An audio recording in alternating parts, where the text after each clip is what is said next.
Assalamualaikum warahmatullahi wabarakatuh. Perkenalkan nama saya Kemal Sidki dengan NPM 2040101112. Di sini saya akan melanjutkan presentasi.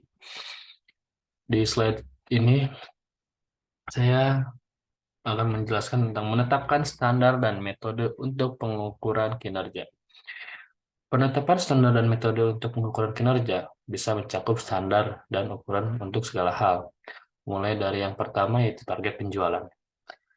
Target penjualan adalah jumlah produk yang Anda perlu jual untuk mendapatkan keuntungan yang kalian inginkan. Bagaimana cara menentukan target penjualan? Jumlah penjualan yang ditentukan perusahaan dalam unit atau volume yang ditetapkan sebagai target untuk tim penjualan dalam periode waktu, bulan, kuartal, atau tahun.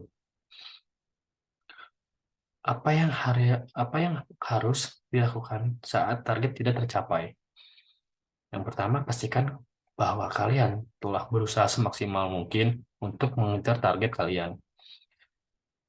Jika kalian telah mengupayakan secara maksimal usaha untuk mencapai target namun belum ada hasilnya, berarti kalian perlu mengubah strategi.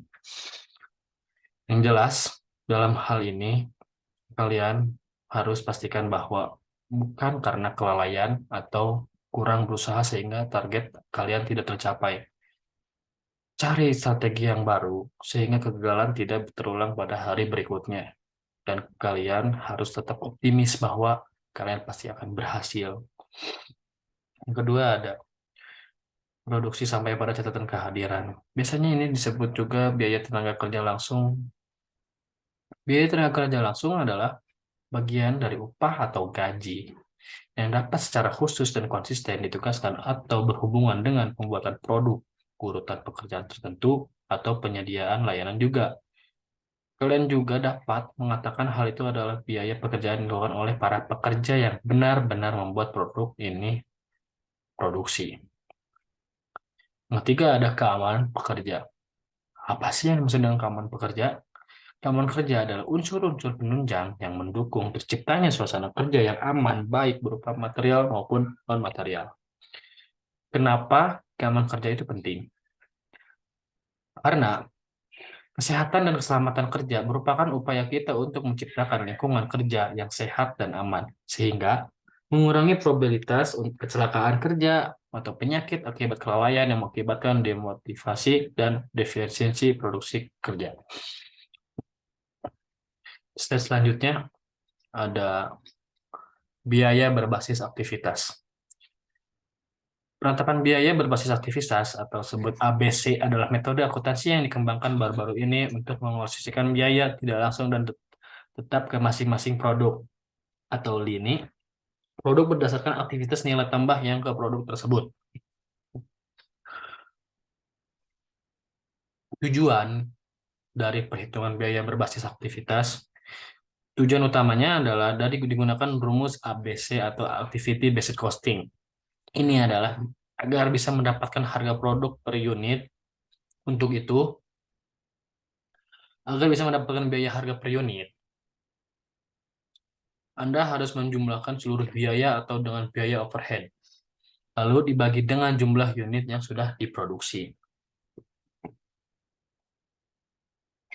Bagaimana penerapan ABC atau Activity Based Costing dalam sebuah perusahaan?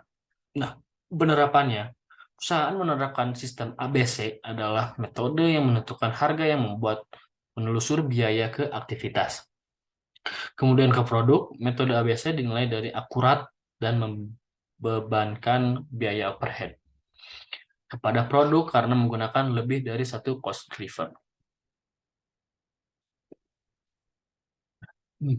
Di slide selanjutnya ada manajemen risiko perusahaan. Manajemen risiko perusahaan atau disebut juga ERM adalah proses terpadu di seluruh perusahaan untuk mengelola ketidakpastian yang dapat mempengaruhi pencapaian tujuan perusahaan secara negatif atau positif. Di masa lalu, pengelolaan risiko dilakukan secara terfragmentasi dalam fungsi atau unit bisnis individu akan mengelola risiko proses, risiko keselamatan, dan asuransi keuangan dan berbagai macam risiko lainnya. Nah, apa tujuan dan manfaat manajemen risiko bagi perusahaan? Ya kan? Manfaat untuk mencegah bisnis perusahaan mengalami kebangkrutan, ini bisa meminimalkan kemungkinan kerugian eksistensi perusahaan dipertahankan atau laba yang dapat menangani risiko dengan membantu menyelamatkan perusahaan. Nah, mengapa manajemen risiko itu sangat penting dilakukan dalam sebuah perusahaan? Penting karena bisa mengurangi kemungkinan gagal sehingga kerugian internal dan eksternal yang akan terjadi terhadap laba perusahaan, pelanggaran hukum, penurunan produksi SDM, dan penurunan reputasi perusahaan dapat berkurang. Karena manajemen risiko perusahaan itu sangat penting di dalam perusahaan. Baik, sekian dari saya. Mohon maaf bila ada kesalahan atau penyebutan kata. Assalamualaikum warahmatullahi wabarakatuh.